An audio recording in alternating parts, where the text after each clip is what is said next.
नमस्कार। पत्रिका टीवी की खास पेशकश यूथ एंड सोल्जर भविष्य की संभावनाएं में आपका स्वागत है। मैं हूं आपके साथ अरविंद पालावत।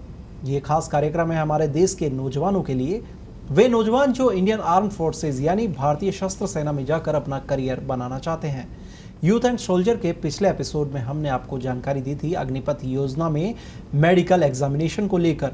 आज 7वें एपिसोड में हम आपको रूबरू करवाएंगे हमारे खास मेहमान से, जो आपको बताएंगे आखिर अग्निपथ योजना में अग्निवीर बनने पर एक युवा को कितना पे पैकेज मिलता है। साथ ही हमारी इस खास पेशकश में हम आपको बताएंगे कि अग्निवीर के साथ ही पुलिस, बीएसएफ या सीआरपीएफ की कब और कौन सी भर्ती आयोजित हो रही है और उसकी आखिरी तारीख क्या है। तो चलिए शुरुआत करते हैं हमारे इस खास कार्यक्रम की और सबसे पहले आपको बताते हैं अग्निवीर के साथ ही अन्य भर्तियों के बारे में।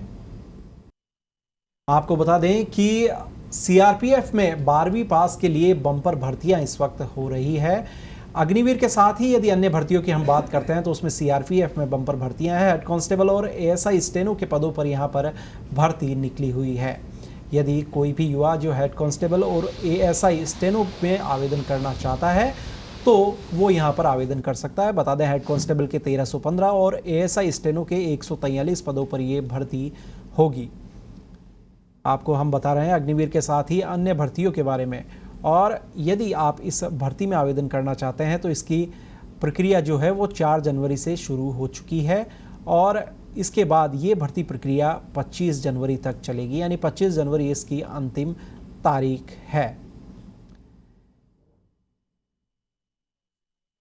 वहीं यदि अग्निवीर की हम बात करें तो जल्द ही अग्निवीर की भर्ती के लिए भी कई जो नोटिफिकेशन है अलग अलग स्टेट में जारी होंगे।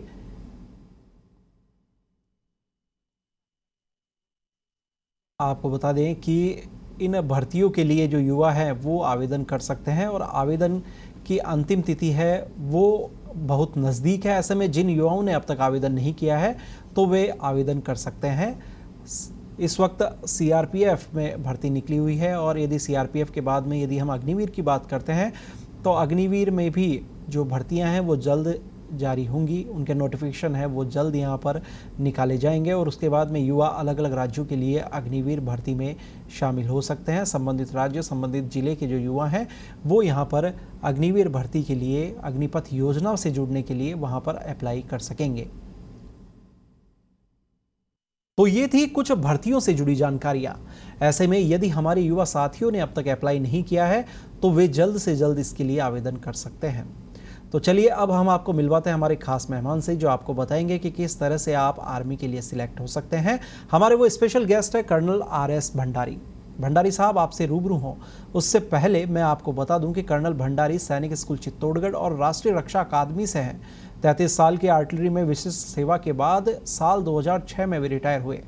इसके बाद आप 8 साल तक सेबी में founding country head protocol and security रहे। सेबी के बाद आप 2 साल मुंबई में इंडिपेंडेंट सिक्योरिटी कंसल्टेंट के साथ विजिटिंग फैकल्टी भी रहे। 6 साल पहले कर्नल भंडारी जयपुर लौटे और मार्गदर्शन, एडवाइजरी एंड कंसल्टेंसी सर्विसेज की उन्होंने शुरुआत की, जो कि करियर बिल्डिंग, सिक्योरिटी और फायर सेफ्टी के क्षेत्र में कार्यरत है। कर्नल भंडारी में युवाओं को सकारात्मक दृष्टिकोण के साथ प्रेरित करने और सलाह देकर उन्हें अपने लक्ष्य तक पहुंचाने का जुनून है। इसलिए अब वे पत्रिका टीवी पर आपसे जुड़कर बताएंगे कि आखिर किस तरह आप देश सेवा कर सकते हैं। कर्नल भंडारी साहब, पत्रिका टीवी में आपका बहुत बहुत स्वागत है। सर, आज हमारा जो टॉपिक है वो है अग्निवीर का पे पैकेज। जब यह योजना आई तो उस समय सबसे ज़्यादा जो चर्चा हुई वो थी इसके पे पैकेज को लेकर। आज इस स्पेशल बुलेटिन में हम आपसे समझना चाहेंगे कि एक अग्निवीर जो है उसको कितनी सैलरी है वो यहाँ पर मिलती है। यदि उसके पे पैकेज की हम बात करें तो तमाम उन मुद्दों पर हम यहाँ चर्चा करेंगे। लेकिन सबसे पहले आपसे जानना चाहते हैं कि एक अग्निवीर जो योजना के तहत अग्निवीर बन रहा है उसको कितना वेतन यहाँ पर हर महीने मिलेगा। अग्निवीर का जो पैकेज है वो बहुत अट्रैक्टिव है, शानदार है। सबसे पहले तो ये कहना चाहूँगा मैं, अभी जब वो शुरू में ज्वाइन करता है तो पहले साल उसको 30,000 रुपये मिलेंगे मंथली, और उसके बाद में 4 साल में ये उसको जो टोटल सैलरी है हम कह सकते हैं उसको मिलेंगे 16,000.74 लाख एक साल में मिलेंगे टोटल। उसमें से 70% जो है उसका हाथ में दिया जाएगा और 30% वो अग्निवीर कॉर्पस फंड के अंदर जाएगा। तो एक साल में उसको हाथ में मिलेगा 11,72 लाख और अग्निवीर कॉर्पस फंड में जाएगा 5.02 लाख। गवर्नमेंट उतना ही मैचिंग अमाउंट उसके अग्निवीर कॉर्पस फंड में डालेगी।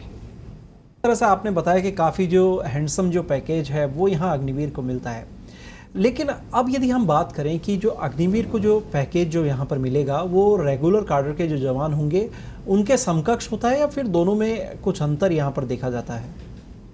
इसमें मैं ये कहना चाहूँगा कि जो अग्निवीर है वो अपने आप में एक रैंक है जी, वो सिपाही रैंक से नीचे है। तो दोनों का कंपैरिजन करना पहली बात सही नहीं है। दूसरा ये है कि जो सिपाही है जब वो ज्वाइन करता है तो उसको 21,700 रुपये प्रति माह शुरू में मिलता है। उसके अलावा उसको MSP मिलती है, मिलिट्री सर्विस पे 5,200 प्रति माह, और उसके अलावा उसको DA मिलेगा। तो इसके साथ में यदि हम अग्निवीर की यदि हम बात करते हैं तो क्योंकि वहाँ पे जो शुरुआती जो महीना है उसके अंदर जो सैलरी है वो करीब करीब समकक्ष जो है, जिस तरीके से आप बता रहे हैं कि दोनों में करीब करीब समकक्ष सैलरी जो है वो यहाँ पर हो जाती है। यदि हम चौथे साल की यदि हम बात करते हैं तो चौथे साल तक जाते जाते अग्निवीर का जो वेतन है वो प्रति माह कितना हो जाता है? देखिए ऐसा है कि पहले साल में 30,000 रुपये प्रति माह है, दूसरे साल में उसका बढ़ के 3,000 बढ़ जाएगा प्रति माह, दूसरे वर्ष में 3,500 फिर बढ़ जाएगा, तो और लास्ट में चौथे साल में उसको 40,000 रुपये प्रति माह मिलेगा। अपन एक बात को ध्यान रखें कि अग्निवीर एक कॉन्ट्रैक्चुअल जॉब है और जो सिपाही है या सेलर और एयरमैन है वो रेगुलर सर्विस वाले हैं। जी बिल्कुल। तो जो चौथे साल की यदि हम बात करते हैं तो वहाँ एक अग्निवीर को जो उसकी जो वेतन है वो करीब प्रति माह 40,000 रुपये होगा। इसमें से जो 30% है वो अग्निवीर की जो समूह निधि है वहाँ पर वो जमा होगा, और इसके अलावा यदि हम बात करते हैं तो 70% जो अमाउंट है वो हर महीने उसके अकाउंट में आएगा। यानी जब पहली साल अग्निवीर भर्ती होगा तो 30,000 का 70% मतलब 21,000 रुपये जो है वो उनके अकाउंट में हर महीने मिलेगा। सर ये तो बात हुई सैलरी की, लेकिन यदि हम बात करते हैं अब सुविधाओं को लेकर के, तो अग्निवीर को क्या क्या जो सुविधाएं हैं वो जब वो जॉब के अंदर रहेंगे उस दौरान उनको मिलेगी, और किस तरह की जो कटौतियां हैं वो उनके वेतन से यहाँ पर होगी, और आने वाले समय में उन कटौतियों का क्या लाभ अग्निवीर को मिल सकेगा? कटौती कोई उनकी प्रोविडेंट फंड या उस तरह का army navy air force provident fund नहीं कटेगा जी। इसके अलावा जो उनको सुविधाएं मिलेगी वो एक तो राशन, एंटाइटल्ड राशन मिलेगा जैसे आम सिपाही को मिलता है, राशन मनी मिलेगी जब वो छुट्टी पर या टेम्परेरी ड्यूटी पे है, उसको मेडिकल फैसिलिटीज़ और कैंटीन फैसिलिटीज़ मिलेगी। उसके अलावा एक यूनिट लाइफ में जो आम जवान के साथ में सुविधाएं दी जाती है वो सारी सुविधाएं उसको मिलेगी। इवन जो भी वेलफेयर छोटे स्कीम्स यूनिट लेवल पे होती हैं वो भी मिलेगी। ये जो कैंटीन सुविधा और जो तमाम जिन सुविधाओं की हम बात कर रहे हैं ये क्या केवल 4 साल के लिए होंगी, या जब अग्निवीर 4 साल बाद में अपने सामाजिक जीवन में जब लौट जाएंगे तो उसके बाद में भी ये जो सुविधाएं हैं वो उनकी जारी रहेगी? ये जो सुविधा है कैंटीन और मेडिकल की, ये फैसिलिटी सिर्फ 4 साल की है। जब उनको रिलीज़ कर दिया जाएगा उसके बाद में उनके लिए फैसिलिटी नहीं है। सर 4 साल बाद में जब अग्निवीर अपने घर को लौटेंगे तो उसे एकमुश्त कितनी जो रकम है वो उनके हाथ में होगी उस वक्त? क्योंकि ये भी जब ये योजना जब लॉन्च हुई तो उस वक्त कहा जा रहा था कि इतने लाख रुपए जो हैं वो एक अग्निवीर को मिलेंगे ताकि वे अपने सामाजिक जीवन में जब यहाँ पर आएंगे तो उसके बाद में एक नई जो शुरुआत है वो यहाँ पर कर पाएंगे। बहुत अच्छा सवाल है आपका। जब अग्निवीर 4 साल की अपनी टेन्योर पूरी करेगा तो उसको 10.04 लाख रुपीज़ मिलेगा।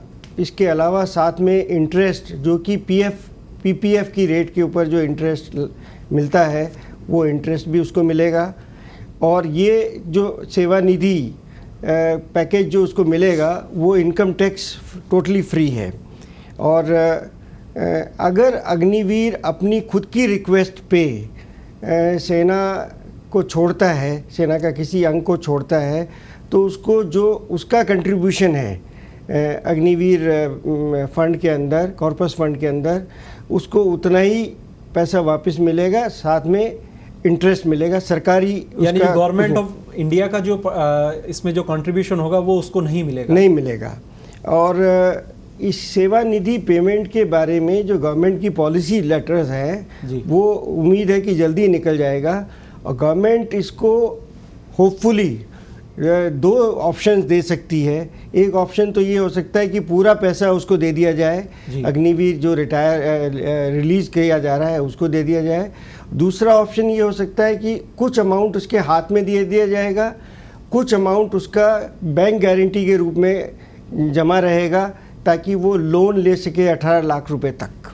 सर, इसके साथ में ही यदि हम बात करते हैं कि अग्निवीर को 4 साल में जो उसकी तय छुट्टियां हैं वो छुट्टियां भी उनको मिलेगी, तो ऐसे में जो छुट्टियां होंगी उसका वेतन उन्हें मिलेगा या ये जो लीव है ये विदाउट पे यहाँ पर रहेंगी? सेना में और अग्निवीर हो चाहे रेगुलर सोल्जर्स हो, आपको छुट्टी के दौरान भी पे मिलती है। इसके अलावा आपको राशन मनी अलाउंस भी मिलता है। सर, ये जो अलाउंस और तमाम इन चीज़ों की जब हमारी बात हो रही है तो ऐसे में जब हम उनके इंक्रीमेंट की बात करते हैं, क्योंकि एक फिक्स इंक्रीमेंट आपने बताया है कि पहले साल इतना है, दूसरे साल इतना है, तीसरे साल और चौथे साल, तो क्या इसमें कोई वेरिएशन हो सकता है या ये बिल्कुल एक फिक्स पैटर्न है कि इसी आधार पर जो अग्निवीर हैं उनको इंक्रीमेंट हर साल मिलेगा? देखिए, सैनिक वेतन के लिए नहीं, वतन के लिए सेना में आता है। जी बिल्कुल, ये बात सही है। तो जो उसको मिल रहा है, जैसे मैंने शुरू में बताया, बहुत शानदार पैकेज है जी। और जो इंक्रीमेंट है वो फिक्स्ड इंक्रीमेंट है, उसमें बढ़ोतरी या कोई घटाया नहीं जाएगा अगले 4 साल तक, एटलीस्ट जो अभी तक स्कीम है उसके अंदर। आगे आने वाले समय में गवर्नमेंट जैसे पे कमीशंस में स्कीम्स को रिवाइज करती है, उसी तरह से हो सकता है अग्निवीर के केस में भी बढ़ोतरियाँ आने वाले समय में की जाएंगी। अब आपसे जानना चाहेंगे, अग्निवीर को पे पैकेज के साथ में यदि भत्तों की हम बात करते हैं तो कौन कौन से ऐसे अलाउंस हैं जो यहाँ अग्निवीर को मिलते हैं और उन अलाउंस के साथ में किस तरह का जो पैकेज सिस्टम है वो यहाँ पर पूरा डेवलप किया जाता है? अग्निवीर को 3 भत्ते मिलेंगे जी। पहला तो है रिस्क एंड हार्डशिप अलाउंस। इसके दोनों एस्पेक्ट्स अलग अलग है। रिस्क एक अपनी जगह है और हार्डशिप अपनी जगह है जी। तो इनके कॉम्बिनेशंस बनते हैं, 3 कॉम्बिनेशंस बनते हैं। तो अपन मान लीजिए कि सबसे डिफ़िकल्ट एरिया में और डिफ़िकल्ट हार्ड एरिया में उसको सर्विस करनी है तो उसको मिलेगा रफली 17,000 पर मंथ एडिशनल अमाउंट मिलेगा। और अगर वो लोएस्ट हार्डशिप एरिया और लोएस्ट रिस्क इन्वॉल्व है तो तकरीबन उसको मिलेगा कि 1,000 के करीब, 1,000 रुपये पर मंथ एक्स्ट्रा मिलेगा। और अगर बिल्कुल हार्डशिप नहीं है और रिस्क नहीं इन्वॉल्व है, पीस स्टेशन में, तो नेचुरली ये अलाउंस उसको नहीं मिलेगा जी। अभी आते हैं कि ये अलाउंस का अभी गवर्नमेंट का पॉलिसी लेटर अभी इशू होना बाकी है, तो डिटेल्स में जनरली ये समझ लीजिए आपकी प्रो राटा बेसिस पे होगा। जितना आज सिपाही को मिलता है उससे थोड़ा कम होगा प्रो राटा बेसिस के ऊपर। उसके अलावा ड्रेस अलाउंस उनको रफली 1 साल का 10,000 रुपया ड्रेस अलाउंस के तौर पे मिलेगा। और ट्रैवल अलाउंस उनको मिलेगा जब वो एक जगह से दूसरी जगह ट्रांसफ़र पे आते हैं, पोस्टिंग्स पे आते हैं या नया ज्वाइन करते हैं तो उनको लमसम पोस्टिंग का ट्रैवलिंग अलाउंस मिलेगा। और बीच में अगर उनको टेम्परेरी ड्यूटी या कहीं पे भेजा जाता है काम पे जहाँ की गवर्नमेंट की सुविधाएं नहीं मिल रही है तो उसको ट्रैवलिंग अलाउंस भी मिलेगा। सर, हम बात कर रहे हैं कि जो रफली और जो लोएस्ट जहाँ पर कम रिस्क है, मतलब तो इन द जगहों का अंतर हम समझना चाहेंगे कि यदि भारत देश की हम बात करते हैं तो हमारे देश में ऐसी कौन कौन सी जो जगह है जहां पर अग्निवीर को लगाया जाता है, तो उसको जो हार्डशिप अलाउंस है वो यहां पर मिलेगा। जहां पर ज़्यादा जो विकट परिस्थितियां यदि उनकी हम बात करते हैं तो ऐसे कौन कौन से राज्य हैं या ऐसी कौन कौन सी सीमाएँ हैं? आपके लिए ये मैं एक एग्जांपल के तौर पे देता हूँ कि सियाचिन ग्लेशियर, जिसको कि हम one of the difficult area मानते हैं सर्विस के लिए, वहाँ पर जवान को 30,000 रुपये का पर मंथ एडिशनल अलाउंस मिलता है। तो एक एग्जांपल तो हुआ, जैसे सियाचिन हो गया। अभी इसकी जो सीमाएं हैं वो हर राजस्थान में भी कुछ एरियाज ऐसे होंगे, JNK में हैं, अरुणाचल में हैं। तो ये जो बॉर्डर एरियाज़ है, इसके अलावा सी के अंदर भी हैं, हवाई एयरफोर्स के अंदर भी कुछ एरियाज़ ऐसे हैं या ऐसे जगह काम कर, जब अग्निवीर काम करेगा तो इसकी डिफाइनिंग बहुत डिटेल में डिफ़ाइन किए हुए हैं ये सारे के सारे एरियाज़, कि वो कौन सा रिस्क फैक्टर में आते हैं, risk 1, risk 2, risk 3, hardship area 1 या हार्डशिप एरिया 2, हार्डशिप एरिया 3। ये वेल डिफाइंड है, ये इसके लिए रेगुलेशंस बने हुए हैं। जी बिल्कुल सर, तमाम जो रेगुलेशंस हैं वो आपने अच्छे से समझा है कि किस तरह से उनको जो अलाउंसेज है वो यहाँ पर मिलेंगे।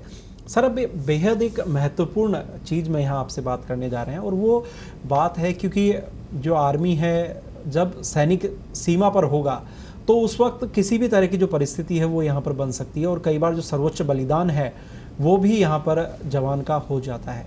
तो ऐसी स्थिति में क्या कुछ उनके परिवार को सहायता जो है, आर्थिक मदद जो है वो यहाँ पर होगी? किस तरह से एक जो अग्निवीर का जो परिवार है वो आगे उनका जो भविष्य है वो होगा, इसको लेकर सरकार ने क्या कुछ प्रावधान किए हैं? इसके अंदर अपन दो तरीके से लेते हैं इसको। एक तो है कि हो सकता है अग्निवीर को चोटें लगे, जी, डिसेबिलिटी हो जाए, जिसको अपंग हो जाए किसी भी रूप में।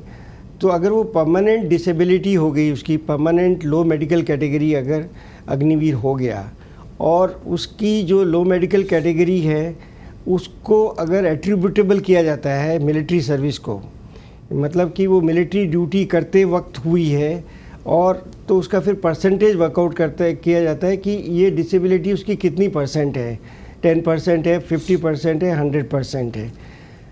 तो ये दो पैरामीटर्स हैं, एट्रीब्यूटेबल है कि नहीं है, क्या वो फौजी सर्विस को वापस के कारण हुई है, और दूसरा ये कि कितना परसेंटेज उसकी डिसेबिलिटी हुई है। तो अगर अपन मान लीजिए कि 100% डिसेबिलिटी है और वो उसको बोर्ड आउट किया जाएगा, परमानेंट लो मेडिकल कैटेगरी का मतलब है कि उसको एक तरह से घर भेजा जाएगा, तो उसको 44 लाख रुपए मिलेंगे अगर 100% डिसेबिलिटी उसकी है। तो अगर उसकी डिसेबिलिटी 75% है तो उसको 25 लाख मिलेंगे, और अगर 50% तक की डिसेबिलिटी है तो उसको 15 लाख रुपया दे के उसको घर भेजा जाएगा। इसके अलावा उसको 4 साल की पूरी जो उसकी तनख्वाह बनती है, जो पैकेज बनता है वो उसको मिलेगा, और सेवानिधि पैकेज में जितना पैसा उसने एक्यूमुलेट किया हुआ है, उसने डाला हुआ है, और गवर्नमेंट का जो कंट्रीब्यूशन है वो दोनों उसको मिलेंगे। तो ये काफ़ी हैंडसम अच्छा पैकेज है अगर एक अग्निवीर डिसेबिलिटी होता है।